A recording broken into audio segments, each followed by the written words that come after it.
Hello there, 585ers. This is a preview of what we're doing this Thursday. And what I want you to see is that what we're going to start doing is Module 3, Module 4, and Module 5. We'll all start kind of merging together. This week we are going to have two guests come in, and they're going to talk to us about Module 5, Assessment in our Ubiquitous Classroom. We're going to be looking at two sites that we can develop some really amazing stuff, especially if you're looking at a way to enhance kids' learning in a universal design for learning mode. You remember universal design for learning? The kid isn't broken, it's the curriculum that's broken. And we try to make the curriculum so that everyone has multiple pathways in, everyone has multiple ways of demonstrating understanding, and everyone has multiple ways of achieving success. And these two that we're going to be looking at, the first one we'll be looking at is called Play Posit. We're going to have a guest come in and let us get into Play Posit and work within it. And then we'll have another guest who will come in. This guest, by the way, will be Sean Jordan from Doss High School. Sean is a Algebra 2 teacher out at Doss. And then our other guest will be Catherine Taylor, who is from Bullitt East Middle School. She's also a math teacher. I have a thing for math teachers. What can I say? And they are both coming in, and she is going to show us Edpuzzle, which is another tool that is even easier to use in a universal design for learning way. Now, don't freak out about the fact we seem to be jumping around here. We'll be fine. We've already got our wiki spaces set up. I'm asked you to look at your YouTube channel. If you don't have it put up yet, don't worry.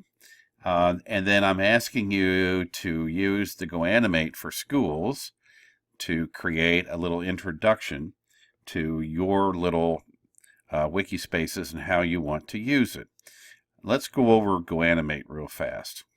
When you click on this link, it takes you into the sign-in that we use for GoAnimate. Now, in this situation, you are signing in as me. If you want to use GoAnimate, though, with students, you still would sign in as me, but then you can create logins and passwords for kids in your class, as well as create a class. So if you want to use this with kids, you are more than welcome to use it. In fact, lots and lots of folks do. Now, once we get in here, the first thing we're going to do is create a video. We're going to use this one over here, even though it says it's business friendly. We're going to make a video. And the first decision we have to make is we have to decide what setting we want our video to be in. To make that decision, we're going to click up here on the left. We're going to skip the tutorial. We don't need to see it. And I'm clicking all these off because we don't need them. And then what I'm going to do is I'm going to scroll down here and find the education ones right here. Don't have to use education. You can use any of them that you want. And now you have all these backgrounds to choose from. Now remember what this is for. You are basically designing for an introduction to how you see your wiki space being used. It does not have to be very long. It can be a straightforward use the teacher talking to students background. You can click on the teacher and you can remove her just by hitting the backspace or delete key. Go find you a new character that you could add in here that looks more like you. Click and you can make him bigger, smaller. In this case, it looks like he's kind of in the forefront talking to us about the people back here. To have him talk, you basically do a dialogue. And at this point, all we have to do is text to speech.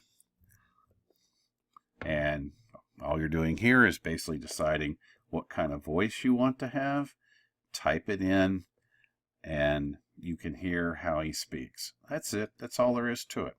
Once you are finished with it, you're going to save it. You give it a title. I'm going to call mine Test Steve. And then it's going to take me to the video page. It's going to ask me what group I want to post it to. Well, in this case, just post it to everyone. But here's the key right down here. And we did this last week, remember? We showed you how to use the share export on our Voki that we made. Well, this is the same thing. So all you're going to do is you're going to click here, and you are going to copy. Now, look, though, up here, you could send it out to YouTube. So if you had a YouTube channel all set up and you wanted to click on this and then log in to your YouTube channel, you could send your GoAnimate out to a YouTube channel. I'm just going to click here and copy it. And then when I close, you now know the rest. You go to Wikispaces, you hit the edit button, you hit the widget button, other HTML on the bottom left, paste the code into the box, save, the gray square indicates that it's there, save again, and now your GoAnimate is in your Wikispace. It's just that simple. And what we're going to learn is using these assessment tools, PlayPosit and Edpuzzle, are even more powerful in that you can take videos from anywhere, especially in Edpuzzle's little world, and you can add formative assessment. You can add audio notes. You can add all kinds of things to the video. So you can help kids understand what's going on in the video. So if you can't be Jessica Mulder, who has spent all this time and effort building that amazing geometry class YouTube, what you can now do is take those YouTube videos that are germane to what you're teaching, and you can give the kids who are watching it cues, heads up, and little formative tests along the way. And guess what? All that is data then that is fed back to your site that you create. So it's not like it's wasted. In other words, the data the kids do is fed back to you. Great stuff. Okay, so that'll be Thursday night. I look forward to seeing everybody. And I think you're going to really enjoy this because Catherine and Sean are two really excellent presenters. See you Thursday night.